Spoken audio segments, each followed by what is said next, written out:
The following is a special presentation of the Buccaneers Sports Network. This is the Jay and Keith Show. Two broadcasters, two microphones, and one meticulously scripted podcast. You what? Just kidding. Get it, J.K.? You get it. That's what I thought was so funny. It's not funny. Alongside Keith Brake, here's the voice of the Bucs, Jay Sandos.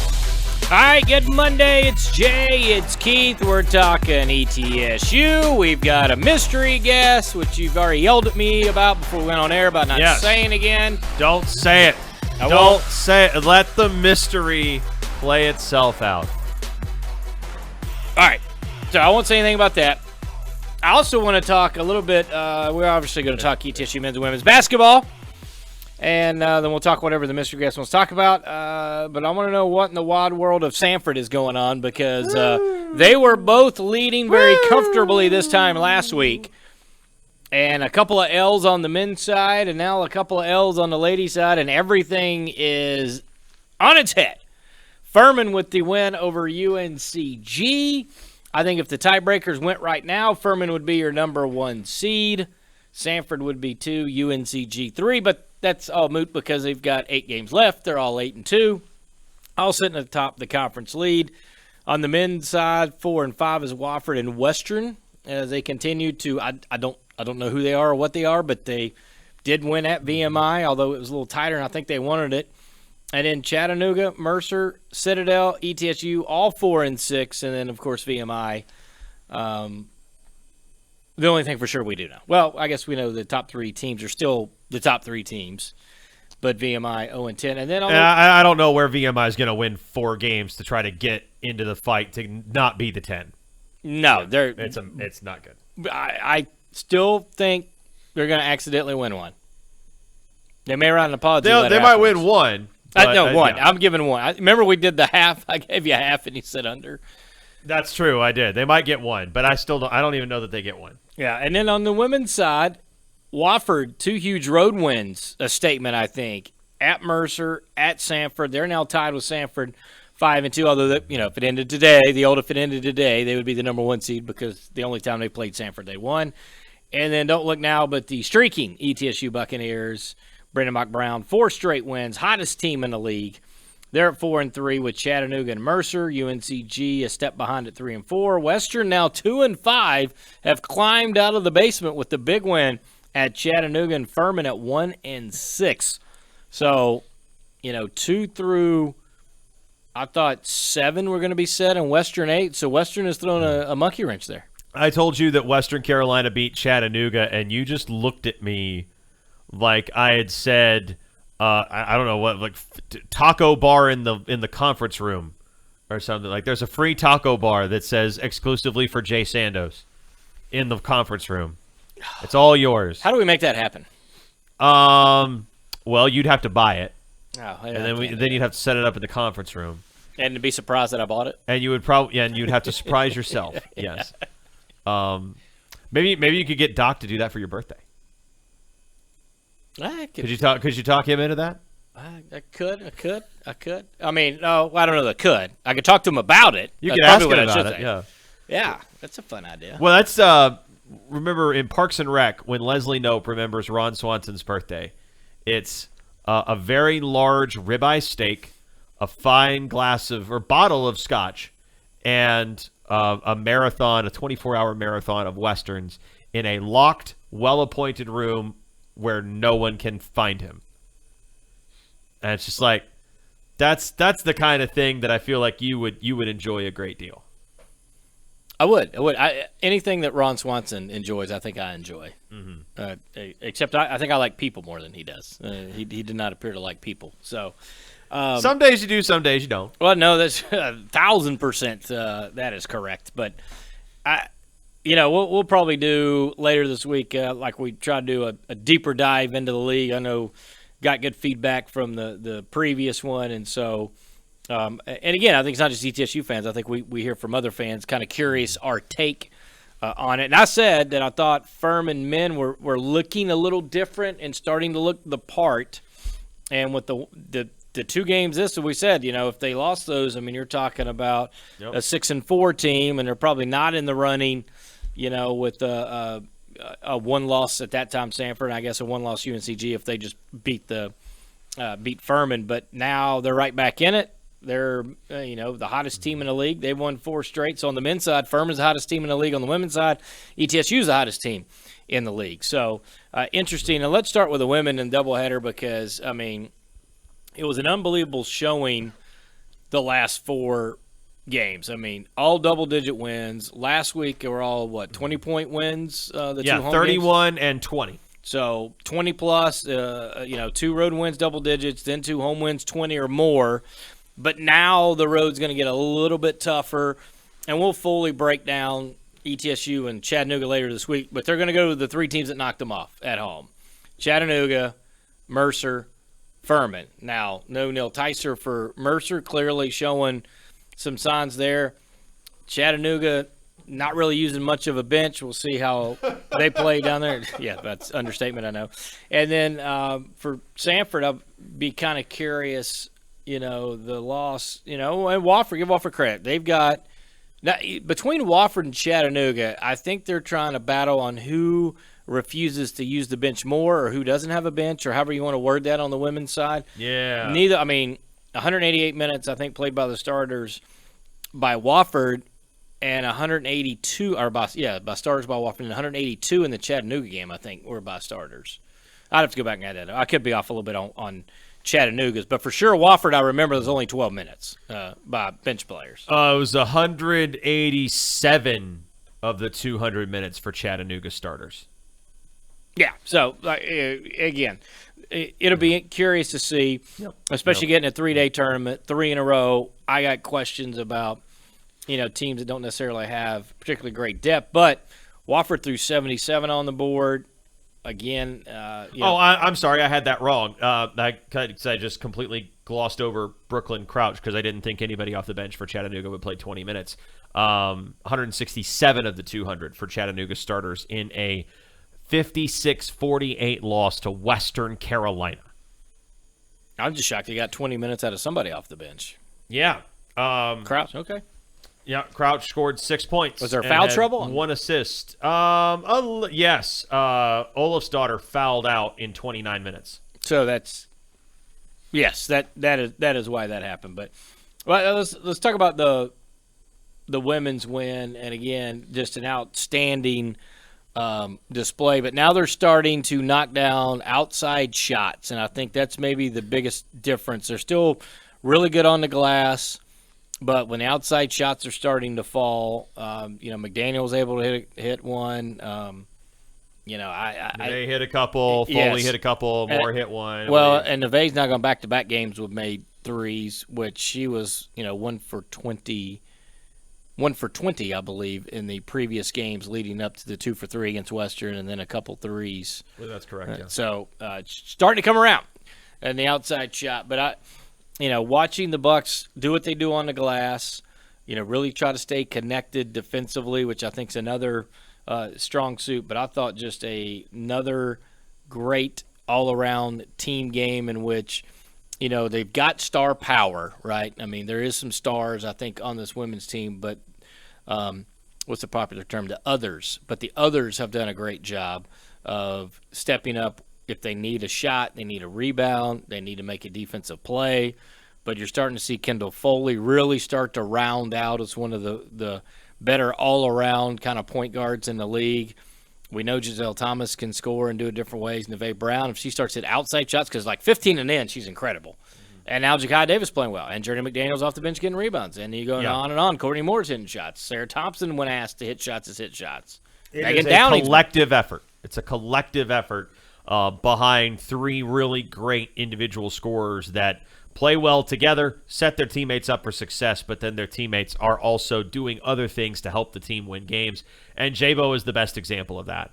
There have been times this year off the bench where you see Jakaya play 13 minutes, 17 minutes, 11 minutes, and I don't know. Sometimes you get the sense that somebody might just be kind of going through the motions a little bit, and maybe it's just because they don't have enough time to get into a rhythm, or they're not happy with their role. I couldn't really tell what it was, and I don't even know if that was anything, but there was kind of that perception there of like, you have more to give. And when Jayla Rufus-Milner went down for the season with a knee injury, I don't know. I think a switch flipped inside of Jakaya Davis, and J-Bo has been fantastic the last 4 games, just gobbling up opposing post players. She ate Grace Van Rys's lunch in Greenville against Furman. Just did not let her get anything going offensively. She got a double-double against Wofford, first one of the year. Tied a career high in block shots against Western Carolina. And I thought she did a great job of holding Khalees Kane in check, the leading rebounder in the SoCon. She didn't lose that matchup. You know, you say, well, maybe she didn't win it decisively, but she didn't lose that matchup. And that meaningfully contributed to the team not just winning, but winning the way they did. I love what I'm seeing from Jakaya right now, and it seems like as she's been asked to play some heavier minutes, play a bigger role, she played 31 on Saturday, and that's a season high. It seems like she really has come alive, and we're seeing the best of Jakaya Davis, and I think there's still more to give. If she keeps putting in this kind of effort and has this kind of fire and fight consistently for the next 7-8 games, at some point she's going to go off for 20 and 12, and we're going to go, wow, where did that come from? Or people are going to go because they're going to look at her stats and not actually look at the effort that she's putting in right now and how she has elevated her game over the last 2 weeks in a big way to help this team get back on a winning track. She is a great example of how players who maybe aren't necessarily the stars of this team, because I think we can all agree the attackers, Giselle Thomas, Neve Brown, and then your point guard Kendall Foley are kind of the stars. And J-Bo, Courtney Moore, maybe a little bit more specialized players. Jakaya is true rebounding, shot blocking, defend the lane big. Courtney is the 3-and-D winger. She's the trying to think of a good comparison. My brain keeps wanting to go back to like prime Tony Allen. Remember Tony Allen? That's a guy that he's not going to score 20, 30 points a game, but he's going to score 8, 9, knock down a couple threes, and play great defense. And that, to me, is Courtney Moore. And the role that she's being asked to play right now, and she's thriving in it. And I think the fact that this team has established roles, they play good fundamentals, and they're all in a mindset of we have more to give, we're going to keep pushing, we are going to keep growing.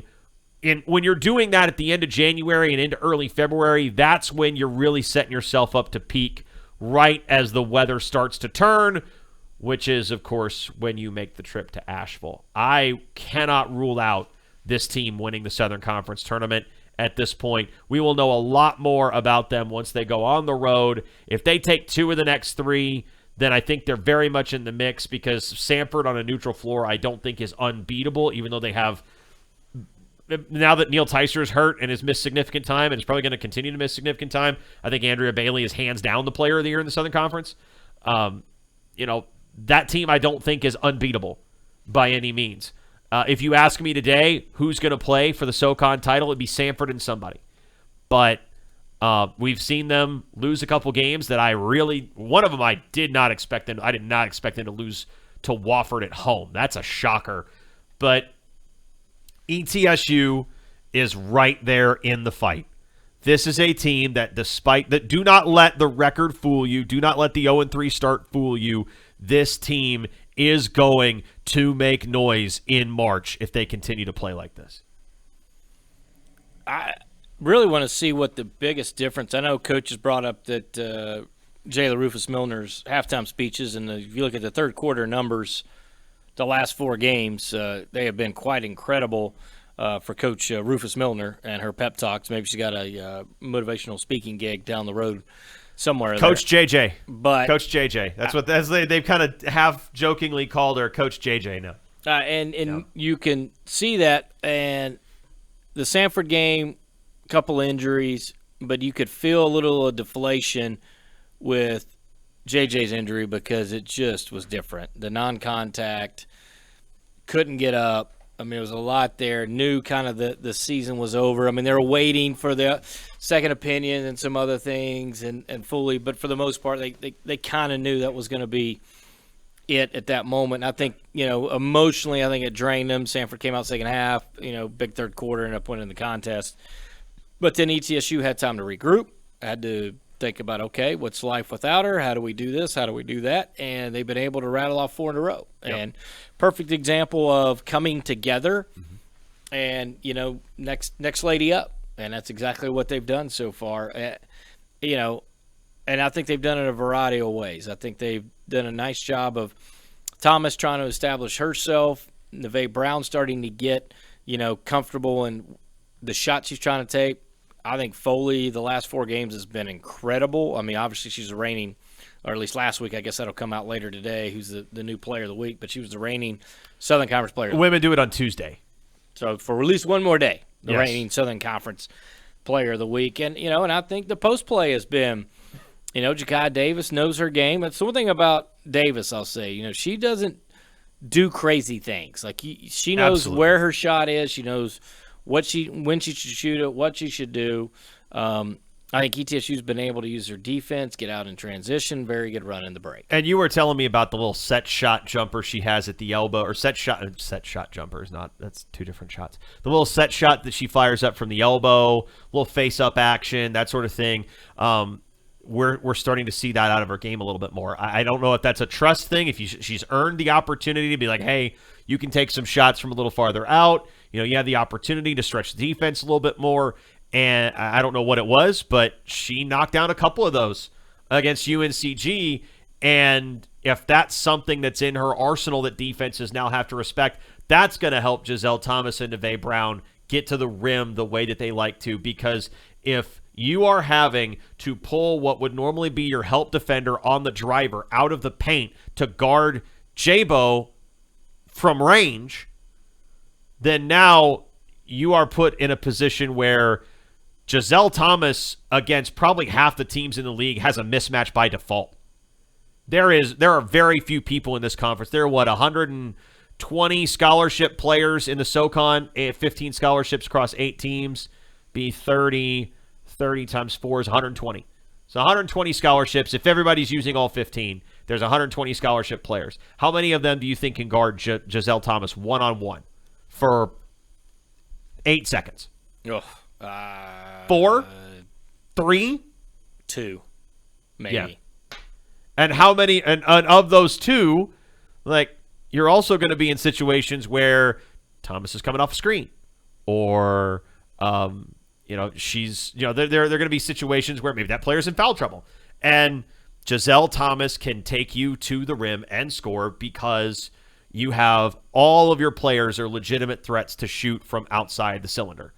And the same thing is true for Neve Brown. Neve is going to get better looks because you're going to get more drive-in kicks. You're not, there's no one thing that this offense has to lean on, and if they don't get it, they're completely up a creek. There are options everywhere, and it's like, okay, well, this isn't here, but we can go to this, and we know that this is successful for us. With the three-point shot's not here, so we got to start driving a little bit more, attacking a little bit more, and those extra passes will open up, and we'll get those three-point shots back. There are different ways, drive and kick, drive and replace, so many different things that this offense does. They seem to have a counter for everything a defense throws at them right now, and that is when a team is at its most dangerous, and the chess match of staying ahead of the rest of the SoCon is going to be where I think this team really is able to get rolling, because I don't think any of their last 7 regular season games are unwinnable. Yeah, and the way they've been playing, they're kind of the road warriors as well. I know we've joked about the men's team, but you look at the women's record on the road, obviously very solid. Their only road loss, Jay, is South Carolina. And they're pretty good, I heard. Yeah, I've heard that too. So, they're going to go down there. Chattanooga kind of reeling. I don't know what to expect from Chad, except if they get a starter in foul trouble, they'll accidentally play some bench players and they could struggle, but that's going to be the game Saturday. Wofford and Furman will have their game Saturday. The only 4 teams that'll play 2 games this week is Mercer will go to the Western North Carolina swing of Western Carolina, UNCG. Sanford also on that same trip. So now the thing is, you finish the first round, but now there'll be some teams will play more than other teams, and kind of scoreboard watching second half of conference play. You can't help but scoreboard watch because the seeding start to really take shape. And usually I'll wait till this week. I wish I would have known earlier that the West Carolina upset would have happened. And give West Carolina credit. How about the 2 teams they've beaten? Wofford and Wofford and Chattanooga. Chattanooga. Just shocking. And just if you had told me if I had only watched the Wofford game they played against ETSU and you told me that team was 5-2, I would have walked out of the room. I was like, you're crazy. That team just doesn't have they're just completely unorganized. But that's the thing that I noticed, and I think UNCG does this too, is when they're getting a lot of opportunities to get the ball in Faith Price's hands and Price is able to pull the trigger successfully a lot, that's when they really have their best chance to win. So when Kane gets the rebounds, gets it back out to Wiggins gets it to Price hits a ton of threes. That's pretty much their whole game plan. And I feel like Wofford is the same minus the rebounding, honestly, is they just take a ton of threes. They don't move off of screens. They sit behind screens and spot up. Those are teams that are going to be super hot and cold. ETSU, and I think Sanford as well, are more consistent. Those teams, you have a better idea of what you're going to get from them over the course of 40 minutes, over the course of 80 minutes in a weekend, over the course of the last 280 minutes of the season. You know what you're going to get from those teams more than you do from Wofford and UNCG, and that's why I think ultimately those two are going to rise to the top of the SoCon. Well, it's going to be a fun second half of the season. ETSU Chattanooga, that's a great way to kick off second half of the season. Yes, that'll be on Saturday. We'll preview that coming up on Thursday later this week. That's a look at our women's breakdown.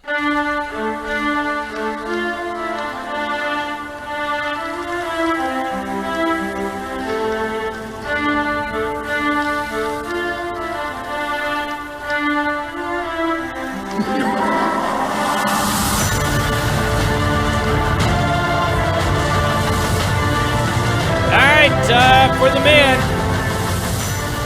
8 missed layups. That's 20 in 2 games. They were perfect from the free throw line, which was shocking. And I don't know what Jaden Seymour has done to his free throw shooting stroke, but that was smooth. It was unbelievable.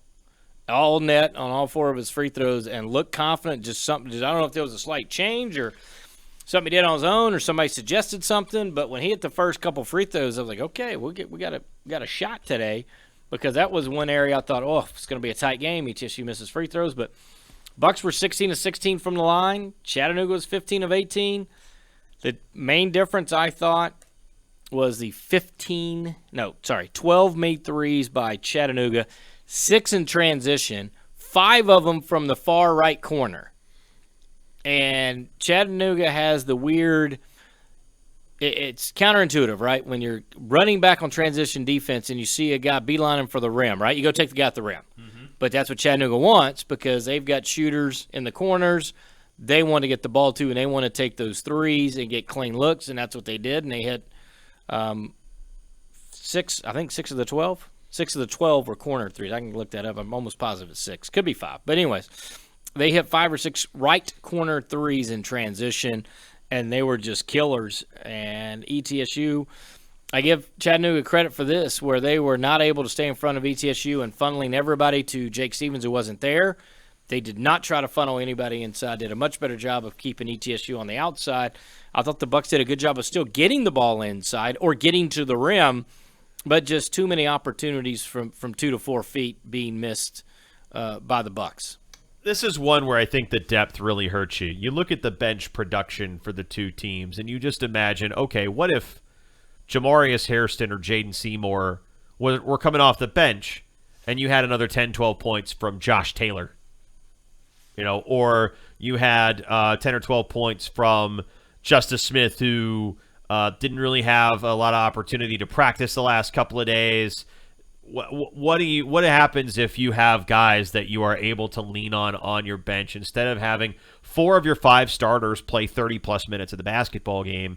And I think the depth kind of hurt, especially when Chattanooga started to get out and run. I think you could see some heavier legs a little bit as guys didn't always get back when they needed to and things like that. But on the other side of it, ETSU just this team has so much inconsistency in its offense. I don't think they are as good of a transition team as Chattanooga is, and I think that's probably something that comes down to your transition rules, right? Okay, we have the ball, we're going on offense. Where are our guys going? Who's our driver? Who's spotting up in the corner? Is there anybody spotting up in the corner for 3?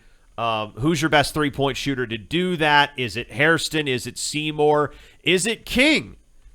But then you take Jordan King off the ball, and that becomes a whole other deal, or a deal to try to sort through. And I think this team doesn't have enough options to do the things it needs to do, and it's just a matter of the backcourt right now especially is super thin.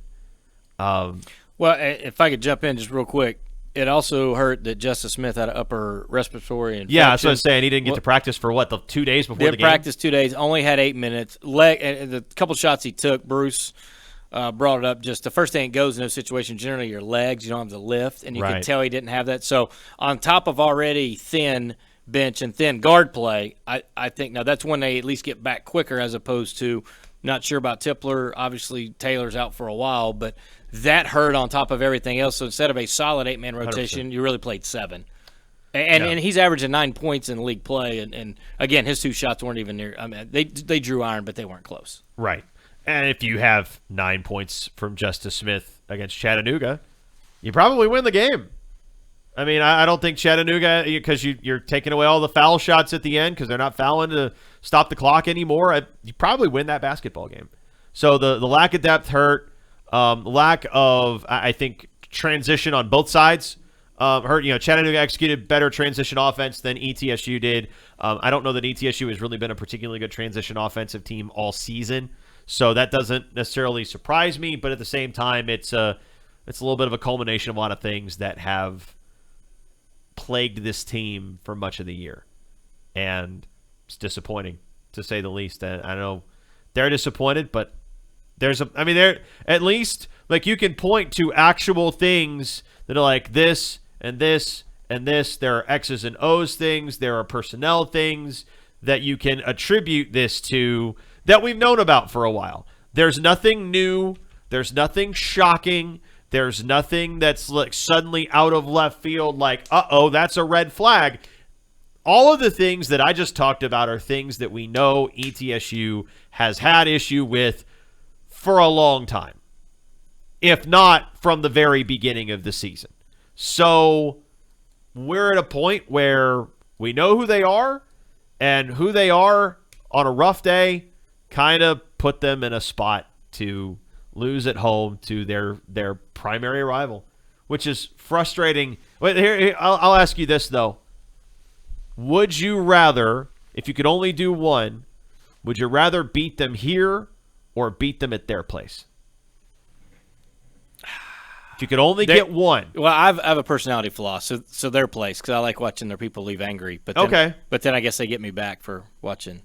Yeah, but you got your first choice at least. I did. You got your first choice. I love trying to find some solace. Well, and ETSU was up so much there, and I know ETSU fans about a minute ago were able to start heading for the exits, but with basically 3-4 minutes ago, they were heading for the exits at Chattanooga.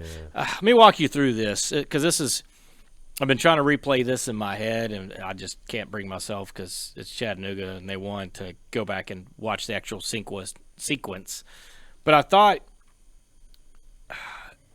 and it's easy to second guess, right? I'm not on the floor. I'm not there. But when ETSU down 4 with about a minute 8, Seymour missed a shot in the paint. There was an offensive rebound. Hairston missed a 3-pointer. Then Jalen Haynes got a rebound. And at that point, I thought with 57 seconds, go to the rim. he kicks out to King, who takes about a 24-foot contested three. And I thought maybe that was a little bit of panic for ETSU because it's only a 4-point game. Right. You had a chance, I think, to be aggressive. I think on the rebound that Harrison got was a long carom, and then he just took a dribble and, one step backwards and was firing a three. But then on the Haynes rebound, and I know he had just missed a shot a minute or so before that, but I really wish he would have just gone up and tried to make a play, because at that point it's a 2-point game with 42, give or take. Actually, that would have been a 55 to 52 second range, give or take, if he hits it or gets fouled, hits free throw. Now you're down 55 seconds. You can try to play defense. You don't necessarily have to foul. You can play defense. You can do a lot. There's a lot of different things. But then, you have to foul. It's the one thing about Chattanooga, pretty good free throw shooting team. They knock both down. Now, all of a sudden, instead of maybe down 2, you're down 6. And then they run a play for Illick to try to get a shot, with 34 seconds because you're down a couple scores, and then it just escalates. And there's a lot of other points in the game. I mean, again, I felt like there was a little bit of deflation when Haynes did miss that shot with about 2 minutes, 2:20 to go, where you could kind of feel like, oh, he got a great look, he made a great move, and it just, for whatever reason, the ball rattled and then didn't go down. It wasn't like he shorted it. It wasn't like he missed left or right. It's a little jump hook, it rattles, and it just didn't go. And it's one of those things. But I thought that was big. The other one was I think Seymour had to switch and was guarding White, and the bench is yelling hand up, and he had his hands down, and White just drilled one right over him. Yeah, I thought that was the one defensive play, one offensive play. Now there were throughout the game there were plenty of opportunities. Bucks again couldn't convert on a fast break. There was a time I think where 3 ETSU players fought each other for a rebound, knocked it out of bounds, so it went as a team rebound for Chattanooga, and they ended up scoring. So there's a lot of things, but I don't know. The team looks way different on the road. They don't have as many mistakes. I know the Mercer game, they had a lot of missed layups and missed free throws, but for the most part, they don't have some of the mental lapses that we have seen on the road this year than we've seen at home, and that has led to the 8-game skid in Freedom Hall. And certainly for Chattanooga, you knew they would kind of figure out life without Jake Stevens. You were kind of hoping, or I was kind of hoping, it would be game 5 or 6 as opposed to game 3. Right. But they figured out game 3, and I'll tell you, they made a couple errors too. Like, we did not see Grant Ledford, who could not even tell a joke to Jalen Haynes as he drove by him the whole time. There were a couple different substitution things they didn't quite do. They made a conscious effort to try to get Jamal Johnson going because he did not have a good first game against ETSU. I think he just had 6 points in that first meeting. He ends up hitting a couple of threes, 12 points for him. Jamal Walker was another weird one that they couldn't stay on the floor. Every time Jamal Walker gets the ball, he's going to pump fakes and a pump fakes and a pump fakes and a pump fake. Eventually somebody jumps, and then he kind of draws a foul. And he did that to the tune of 6 free throws, in which, again, the staff is yelling, don't jump, stay on the floor, because it's what he's going to do. And then ETSU just not able to stay on the floor, which was a little disappointing. But the 12 threes, I mean, you let a team shoot 52% from 3 and hit 12 of them on the day, it's just going to be tough. And despite that, I mean, when did they crack 70 in the game? When did Chattanooga get to 70? That would have been free throws of 30 seconds. Let me see. 42 seconds. 42 seconds. So for 39 minutes of that game, they held them under 70 points, despite shooting 12 threes, despite hitting 12 threes. I mean, you got to hit shots at the end of it all. You got to score. And ETSU missed too many layups, too many shots in general. And that's been this team in a lot of ways this year. Is you got 1 or 2 guys you can rely on offensively on any given night, and then the rest is what's going to happen, what matchups present themselves over the course of a game, what opportunities present themselves over the course of the game. But this team, I don't know that they've really found the shot maker that they've been able to go to consistently that can get them points. the way that they need to. And usually that player on a mid-major team is a guard. I just don't know. I mean, we all hoped that player would be Jordan King, and I think at times he has been that player. But defenses are also able to neutralize him because there's not a whole lot around him. So they double him or they close him out fast. They have seen teams meet him at midcourt and leave a defender in his hip pocket all night. Like, just adamant that they will not give him the space to get off any kind of jump shot. So I think it comes back to not having the personnel that you need to win these matchups when things don't go perfectly, and those personnel are typically the guys that this team is missing. Those personnel are the shot makers. I think you've got a great front line. Desmond Oliver made a point of that last year. He said, hey, I want my front line to be better. So in addition to Seymour, which I think Seymour has gotten better from the additions of Haynes and Taylor, Jalen Haynes has made the front line better. Josh Taylor, when he was healthy, made the front line better. And even when he was between injuries, he came back from a concussion. He played one game? He played the Citadel game, and then he breaks his wrist going up on a dunk because he got fouled.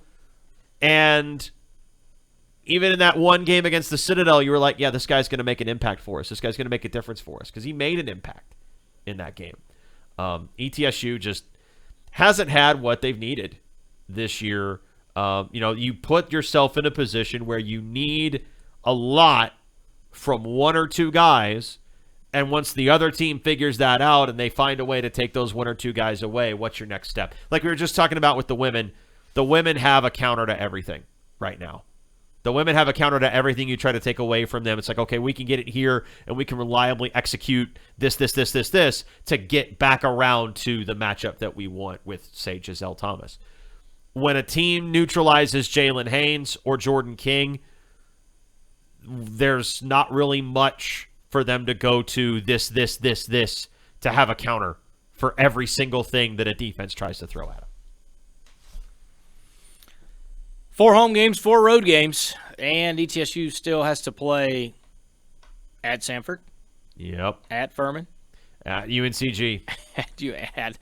And then they got UNCG at home as well. So you got 2 more with UNCG. And they got Wofford, who is one of the hottest teams in the league right now. Furman, obviously, the hottest in the league, and ETSU is going to have a little bit shorter turnaround on the road swing. And you have to go to Cullowhee as well. Yeah, I didn't win there last year. So that is a tough place for this team to win historically for whatever reason.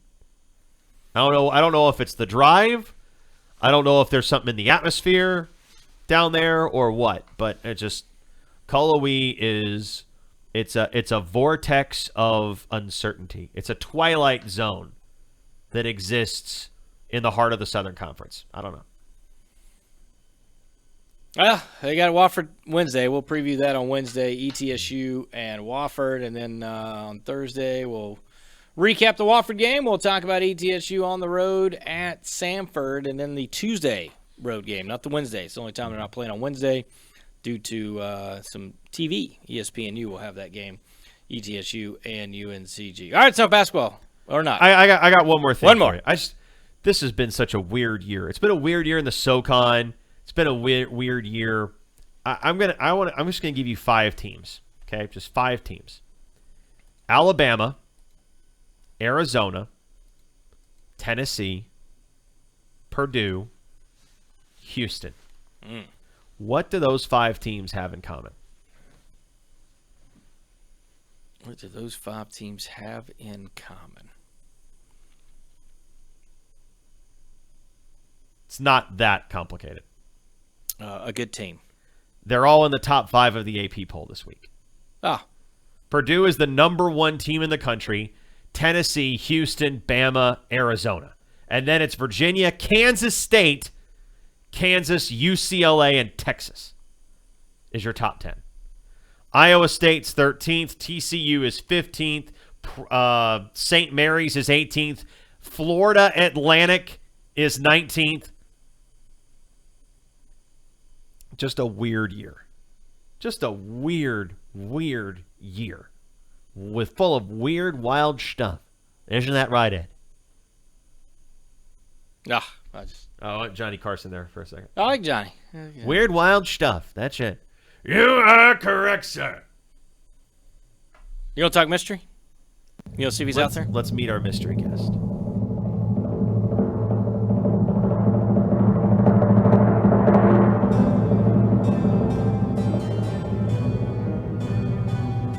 Trump, Trudeau, Trick Daddy, Trams, the insult comic dog. I don't know what's gonna happen. Secrets.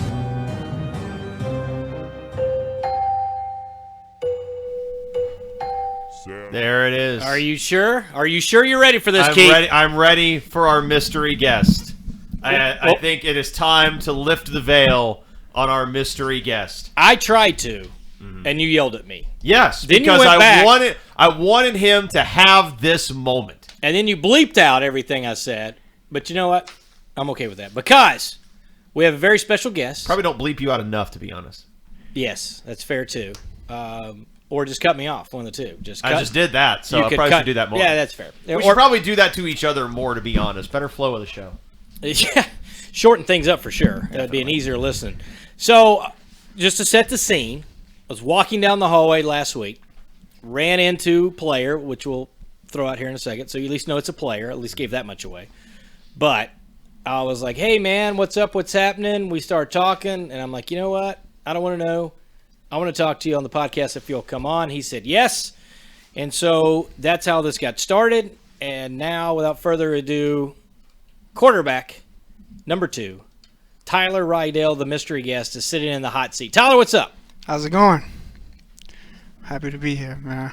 That's good. Gone That's too good. long. You found my new office, so I'm happy about that because, used to come by, we'd hang out, and, then you forgot about me for 4 months. It's okay. I didn't cry or nothing. That's all right. A lot of things change around here. I ain't forget about you. Yeah, all right. Well, let's talk about this. I ran into the hallway, and, of course, the number one question, because you had put your name in the portal, but I see you in the hallway. I'm like, hey, man, what's going on? What's happening with yourself? Where are you at right now? As of now, I'm returning to ETSU. I'm happy to be back. Did put my name in the portal, but wasn't so much looking for a new opportunity to go play somewhere. I was actually going to be done playing football, but I decided, and coaches helped me decide that my time playing isn't up, especially my time at ETSU. There's still a lot more to get done here. There's a lot more that can be done here, so I returned. So a little bit of the conversation you had with yourself, your family, whoever's involved in your decision making was, I'm putting my name in, but I'm not necessarily maybe even going to play anymore. And so that entered your mind, and you had to decide maybe first if you were wanting to play more, right? And then if you didn't play, what were you going to do? So yeah, correct. Towards the end, not even towards the end, about mid-December, I realized that I probably didn't want to play anymore, so I started turning coaches away. A lot of interest that I had. And I was going to return. I was going to GA. I was going to finish my degree, graduate in May, and then GA on the coaching staff. Therefore, my master's would still be paid for. Hopefully, I'd get into coaching from there because I think that's something that I'd like to do. And I wouldn't mind doing it here because I truly think ETSU is a special place as far as the environment, just the whole game day experience. It's not something I want to get away from yet, but I just thought coaching, at that time I thought it was going to be coaching that I was going to be doing here. So I guess that ultimately leads to the question of, you had in your mind that you were prepared to walk away from football. What changed your mind to make you decide that you wanted to come back and give it one more good shot and compete again? Some coaching changes really persuaded me to come back. The dude now is someone I got a real close relationship with, and ever since I got here and he came down to Tampa and recruited me, we were always going to stick together. Eventually, this is how it was going to play out. We didn't know how, but we thought it'd play out like this, and the opportunity arose, and I'd be silly to pass it up. Well, let's talk about a little bit last year because there was obviously new offense, new learning curve, things like that. Talk about maybe what you know about the offense. We're going to have Coach Quarles on, just for your knowledge. We're going to have him on next couple podcasts. One, we're going to talk about, signing day, recruiting, transfers, all that good fun stuff. And then we're going to spend the next podcast talking coaching changes, who's in, who's out, what positions, this, that, and other. We're going to ask him the same questions, and I've already prepped him. He knows we're going to be asking this, but, last year's offense very different. It was a different offense coordinator. Coach Neugebauer's not here anymore. Talk about what you know about the offense and how much did or did that not factor into you coming back.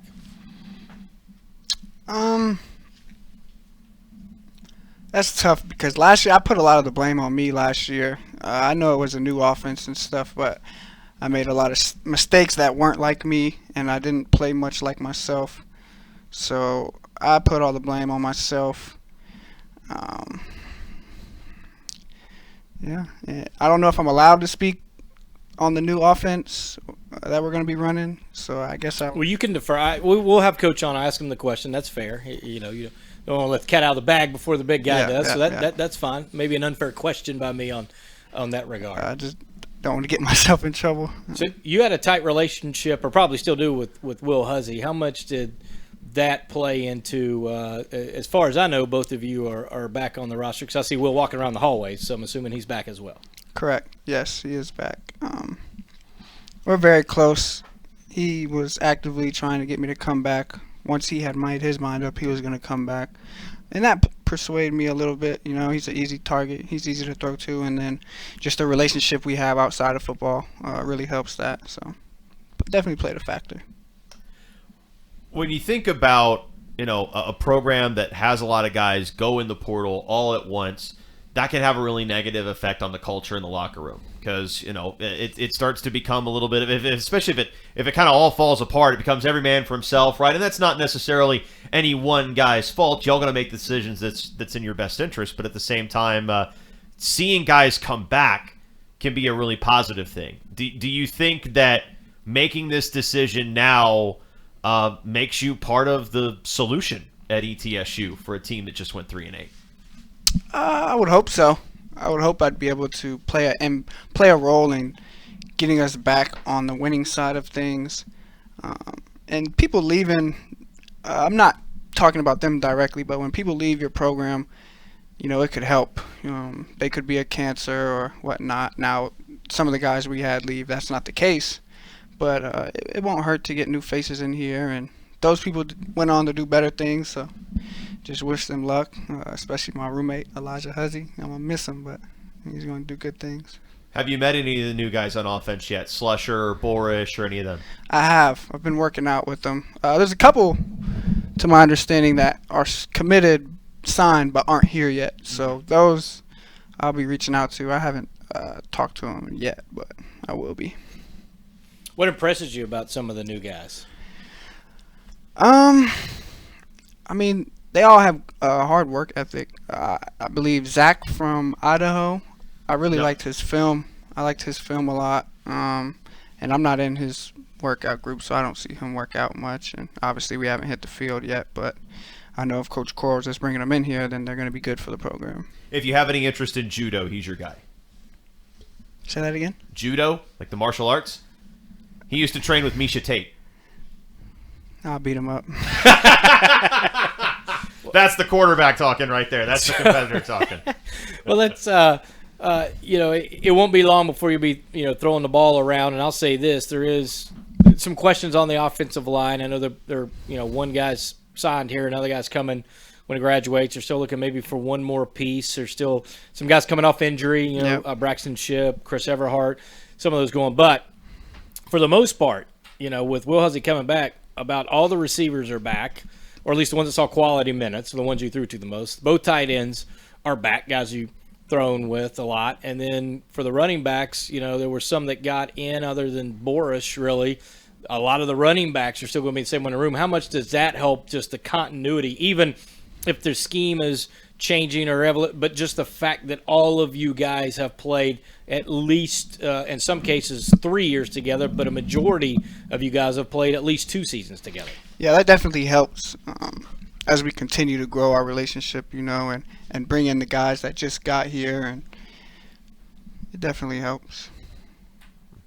Take me back, because I don't know that we had you on when, the year before, when we went 12-2, or if we did, I forgot. So, but just talk about sort of going through that run the last year, because you came in, I think 2019, right? So 2019 was your first year, and that was right after the 2018 team had one share of a conference championship, but Right. they won the tiebreaker, so the automatic qualifier went to the playoffs. Really high hopes, and then it was like you couldn't make up things that happened with some of the injuries. It just, especially at the QB position, there was a lot that kind of turned over. Then you kind of make it through the COVID year, which was odd, and ETSU was really a game away from winning the championship and had a chip on your shoulder. Take us through kind of the Mercer loss, chip on your shoulder going into the next year, which was obviously the one of the greatest, if not the greatest, team in school history. Yeah, so that spring season, like you said, we were probably one game short of the championship, and that just left a sour taste in our mouth. We didn't want that to happen again. So the only thing you can do is go to work. You can talk as much as you want, but the only thing that's going to show itself is the work you put in. And like you said, 2019 wasn't a good year at all. Similar to last year, minus coaching changes. We were just a bad team. So it shows it can be done. And we weren't blown out of games last year. Like I said, I made mistakes in multiple games that hurt us. So we're not as far behind as it may seem. But nothing's going to talk as hard as the work will. How much does it take to put some of those plays out of your mind? Because, when you watch a game, when I watch a game, when Jay watches a game, sometimes there are moments that they stick with you for a really long time. And I would imagine when you're the guy that does something that's right or something that's wrong, that's something that sticks with you for a long time, and it can cloud you in the moment trying to move forward. How do you move past some of those mistakes that you're talking about to get back to making the plays that we're used to seeing you make? Yeah, I'm not a guy that lets the previous play affect his next, But I just gotta make sure I'm confident in what I'm doing. I know what I'm doing, putting myself and the offense as a whole in the right place, and I think those mistakes won't happen anymore. As far as I do that. You know what I want to do? I think this would be fun. If we go back at some point and do a watch along, where we watch the last, little bit of the Mercer game. Offensively, and you walk me through everything, and then same thing with Kennesaw State, and walk me through kind of everything, because there was some things there. Like, I still wonder, there was a fourth down conversion in Kennesaw State where you're looking right, you got to look left, and finally, the last second, you hit Quay. Yeah. Who? How in the world he was that wide open? For and he's trying to wave at you, but yet not do jumping jacks to draw attention. And he's just kind of. I asked him about that, and he said, "Well, I went over, I looked around, there's nobody around me." And I was like, "I don't think Ty is going to see me." And then all of a sudden, he saw me, and then, you bust the big play, and and then you get the onside kick, and then you go right back down. And of course, the 2-point play will live forever. But I would love to do a watch along. I did this with Coach Stork. Oh, okay. When because I'm a Patriot fan, and so. The Seattle, they had a couple of drives in the fourth quarter to take the lead before the Malcolm Butler play. And so I had him walk me through all of the plays, and it was just fascinating. One, to the recollection, and I asked, for him, I was like, "Yeah, what are the play calls?" I won't ask that. But yeah. Just kind of, what are we doing here? What's going on? What are you looking at? What happened? I would love to do a watch along, and then put that out there for Buck Nation. I think they would find it, and maybe we have to wait till you're done playing. That way we don't give away too many secrets, but maybe one of those deals. Tyler, let's talk about this real quick, because I find this ever-changing college athletic landscape challenging for everybody. It's challenging for you guys with the portal and all that stuff, and then you throw in NIL and all these other things that are going around, and I think there's still a change where some of the people are like, these guys are on scholarship. That's enough. They get the education paid for. They get all this. And I think every situation is unique. And I want to turn to what your Sundays look like last year after playing a game.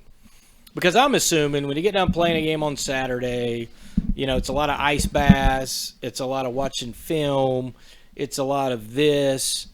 But I would be incorrect for you. You would. So what did you do on Sundays after you just got off a bus ride from Macon, Georgia? So we'll probably get back around 2 a.m. maybe. Mm-hmm. From there, I'm going home. I'm going to sleep. That's good to hear there. All right, I got to be up at 6:30. Okay, I got work at 7. Okay, work. So you're coming in, you're getting some reps, you're reading, watching the film, that type of work. No, wrong work. So Sundays last year we had off for the most part, unless you needed treatment and whatnot. Sure. So I pay my own car insurance and whatnot. So I took my Sundays last year. I worked at Kroger early in the morning, 7 a.m. because I got stuff to pay. Right. So did anybody recognize you? Like, are you stocking shelves? What are you doing? Yeah, I get recognized all the time because I am on the shelves in the aisles. I have regular people. I have people who regularly come up to me. They know, like fans, Mm-hmm. they know I'm going to be there at this time, Sunday. So they'll bring me like newspapers or I'll have to sign them. One time I signed a hat, and another time I was asked to bring in my ring, championship ring the next Sunday. So, I definitely get recognized. My managers try to tell me to make sure I'm working the whole time. Sure. But I'm not. You don't want to make the other baggers upset that they're not getting all the love that you're getting. Yeah, but if someone comes up to me, I'm not gonna blow them off. I don't have that in me. Take time out of my day to talk to them. At some point, I feel like that's a feature, right? It's like, hey, Tyler's working the shelves today. Let's go say hey. Let's see him on Sunday. Yep. There's this. I'll say it. There's this one guy who will come see me, and then he'll leave change and come back. And oftentimes bring his wife with him. It's pretty cool, honestly. Yeah. I think people just think sometimes because they hear, the Florida quarterback was going to get $13 million, or they're getting this. Or there's back. There are certainly different outlier things, but for mid-major, FCS, college football, and throw a dart in any other sport. Soccer's are partial scholarships, volleyball's are partial scholarships. It's not unusual to go to a restaurant around and have a student athlete working that maybe these people don't know are student athletes working jobs while they're a full-time student, while they're a full-time athlete, in season sometimes having to work. So I wanted to get that story out just to kind of let people know, like, hey, this is, there's a reason why some of the NIL stuff I think is important. There is stuff I think it can get overboard with, but why I think some of that is important, because if you sign said ball and somebody goes sells the ball, they made money off you for you just being there and being a nice guy and stocking shelves. So, it's eventually going to get down to, and those are stories too, because yes, there are college athletes that come from means and don't have to worry about that, and there are college athletes that don't, and there's everybody's situation's different. I had several jobs. I went to military because of my mother and her illness, and I could not at the time afford college. So I try to preach that to everybody, that sometimes these student athletes, they just hear it in the training table, and you get all this, you get all that, and yeah, there are some advantages and it gets there. But I just never, I think when people think, hey, man, Tyler and the Bucks had a tough loss, and I wonder what they're doing, and and here you are at 7 a.m. while they're still sleeping it off. You're stocking shelves, and I think that says something about your work ethic too, and what type of work ethic you're going to be able to carry over, not just this college football season, but moving forward. It's hard to show up to work at 7 a.m. knowing I'm going to see people who follow ETSU football after playing a bad game. It's just hard because they have questions, and I feel like I let people down, and I don't necessarily believe in just giving players millions of dollars, or I think NIL's got to be figured out a little bit better than that. I do understand that you got to be a playmaker. They're not going to give anyone money, but I don't think players should just be thrown millions, because like the ones who are unfortunate, have an unfortunate upbringing, you know, what are they going to do with that money? Okay, if we're going to give them a lot of money, now we need to supply some kind of advisor or someone who could teach them. Yeah, sure. Right. Get them, you know, make sure it's not, you know, blown through. I know when Tony Skoll, our baseball coach for a long time, he now is at the Citadel's alma mater. His nephew was a first-round draft pick, and his older brother was a third baseman catcher at Georgia Tech. Yep. Actually got a cup of coffee, hit a home run in, I think, his first ever game for the White Sox. But he yelled at his little brother and said, "Don't go buy a car or something stupid." It's like, you know, put the money away, figure it out, man. You can do all this other stuff. So I think there does need to be a lot of education. I think there's a lot of things that we can look at. Tyler, we're kind of coming to the end here. You've been through the good of ETSU football. You've been through the bad, and you have definitely been through the weird of ETSU football over the years. I think you've experienced just about everything that there is to experience. So what is it that makes this place special? When this team is good, what makes it good? And how do you recapture that to give the SoCon hell in 2023? The place that makes the thing that makes ETSU special is, it's simple. It's just the fans and the support around ETSU athletics. I know there's a lot of not so good attention on it right now, you know, because things haven't been what people want. But if you go to a game day for almost any of our athletic programs, there's a good turnout, and you're not going to find that at much other FCS schools. So yeah, man, this place is special, and I won't let anybody tell me otherwise, honestly. That's what I love to hear. Of course, I've been here a long time. Same thing. People say, "Why didn't you leave?" Because I love it. I wouldn't mind returning here after I graduate. You know, find something to do. I mean, I just did it, so yeah. That's right. It can work out for you. I don't have to coach, but I want to be involved with game days. You know, whether I want to be important to people. What is it about this game that just gets in your blood? Like everybody that I hear that plays football just never wants to give up with it. It's like, you will pry this game from my cold, lifeless hands. Like, it's just, there's such an intense passion for the game from guys that put on the helmets. What is it that draws you in? I mean, game days are just a feeling you can't experience doing anything else, if that makes any sense, you know? And this family atmosphere between the team, and you're basically brothers. There's nothing else like it. And I think that's why people fight to stay involved with it and want to coach all their lives, because I always hear people say who can't play anymore, they'd give an arm or a leg to play, and they can't, so now they have to involve themselves with the game however they can, and the easiest way to do that is coaching, you know. Let me ask you this, because you said brothers and family, and you use those keywords. Are you in some way an honorary hussy? Because you're like very good. You and Will are tight like boys. Your roommate was Elijah. Are you an honorary hussy? I would like to think so. Oh, okay. Yeah. I mean, it's not up for you. I guess I got to ask them. I mean, I'm pretty close with Elijah's family, you know. So I'd like to think so. I think their family.